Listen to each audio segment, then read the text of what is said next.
હાલો friends, જય શ્રી કૃષ્ણ. સ્વાગત છે તમારું માય કિચનમાં. આજે આપણે બનાવીશું ઇન્સ્ટન્ટ કોકોનટ બરફી, જેમાં આપણે 3 જ વસ્તુનો ઉપયોગ કર્યો છે, જેને તમે વ્રત કે ઉપવાસમાં ખાઈ શકો છો. આ બરફી એટલી ક્વિક અને ઇઝી છે, ફટાફટ બની જાય છે. તો ચલો આપણે બનાવવાની શરૂઆત કરીએ. ઇન્સ્ટન્ટ કોકોનટ બરફી બનાવવા માટે આપણે એક મિક્સર જાર લઈશું. એની અંદર આપણે 2 કપ ડેસિકેટેડ કોકોનટ ઉમેરશું. ત્યારબાદ તેને આપણે કોર્સ ગ્રાઇન્ડ કરવાનું છે. મિક્સરને ચાલુ બંધ કરી અને આપણે પીસવાનું છે. આને તમે કન્ટિન્યુઅસ ના ચલાવતા, નહીં તો કોકોનટમાંથી ઓઇલ બહાર આવી જાય છે. એટલે બસ જો આ રીતે આપણે પીસી લેવાનું છે. 2 મિનિટ જ ખાલી ચલાવવાનું છે ચાલુ બંધ કરીને. ત્યારબાદ ગેસ ઉપર આપણે એક નોનસ્ટિક પેન રાખીશું યા ફિર હેવી બોટમની કઢાઈ રાખીશું. તેની અંદર કોકોનટ પાવડર છે તે ઉમેરી દઈશું અને એને આપણે ડ્રાય રોસ્ટ કરવાનો છે. કોકોનટ પાવડરની સુગંધ આવી જાય શેકાવાની, ત્યાં સુધી આપણે એને રોસ્ટ કરીશું. લગભગ 2 મિનિટમાં શેકાઈ જાય છે. ત્યારબાદ એની અંદર 1 કપ આપણે કન્ડેન્સ મિલ્ક ઉમેરીશું. હવે આપણે ગેસની ફ્લેમ ફાસ્ટ કરી દઈશું અને એને કન્ટિન્યુઅસ ચલાવીશું. જો આ રીતે બધું જ કન્ડેન્સ મિલ્ક મિક્સ કરી અને તમારે એને ચલાવવાનું છે. 2 મિનિટમાં તો એ થઈ જ જાય છે. બસ જો બાઇન્ડિંગ આવવા લાગે, આ ટાઈપ બાઇન્ડિંગ થઈ જાય એટલે આપણે એની અંદર 1 ચમચી ઘી ઉમેરીશું.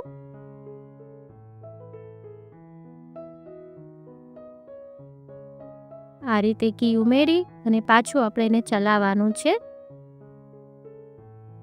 જ્યારે આ મિક્સર પેન છોડી દે ત્યાં સુધી આપણે હલાવીશું. જો સરસ થઈ ગયું છે, પેન છોડવા લાગ્યું છે. હવે આપણું મિક્સચર તૈયાર થઈ ગયું છે. હવે આપણે ગેસની ફ્લેમ ઓફ કરી દઈશું. હવે એને 2 પાર્ટમાં ડિવાઈડ કરી લઈશું આપણે.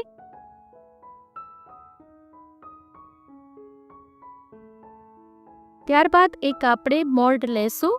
મોલ્ડની અંદર આપણે બટર પેપર રાખી દઈશું. હવે જે એક પાર્ટ છે એમાંથી કોકોનટ બરફીનું મિક્સચર એને એમાં ઉમેરી દઈશું અને એને ઇવનલી સ્પ્રેડ કરી દઈશું. જો તમને આજની રેસીપી ગમે તો મારી ચેનલને લાઈક કરજો, તમારા ગ્રુપમાં શેર કરજો અને સબસ્ક્રાઈબ કરી દેજો અને બાજુમાં આવેલા બેલ આઇકનને પ્રેસ કરી દેજો.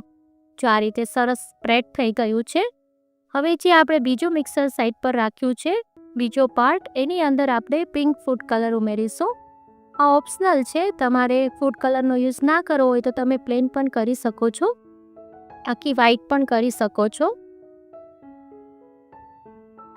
બસ જો હવે કલર એકદમ મિક્સ થઈ ગયો છે એની અંદર.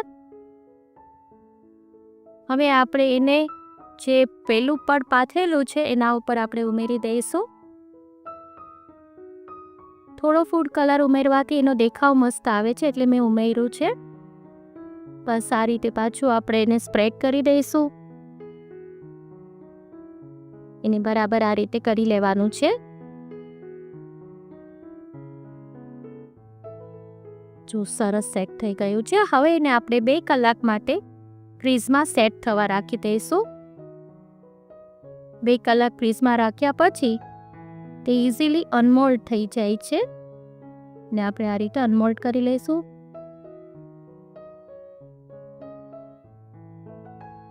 આ એટલી ઇન્સ્ટન્ટ છે ને બરફી, ક્યારેક તમને સ્વીટ ખાવાનું મન થયું હોય તો તરત આ બની જાય છે. 5 જ મિનિટ થાય છે થતાં. જો હવે એને આપણે બરફીના શેકમાં કટ કરી લઈશું.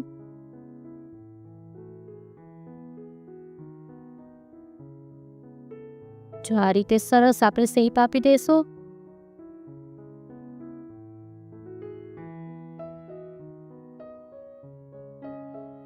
આજની રેસીપી તમને કેવી લાગી છે તે મને કમેન્ટ કરીને ચોક્કસ કહેજો અને મારી રેસીપી તમને ગમતી હોય તો ચેનલને સબસ્ક્રાઈબ કરવાનું ના ભૂલશો.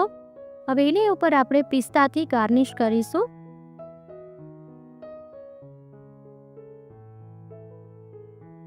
જો કેટલી મસ્ત થઈ ગઈ છે ને, એકદમ ઇઝી.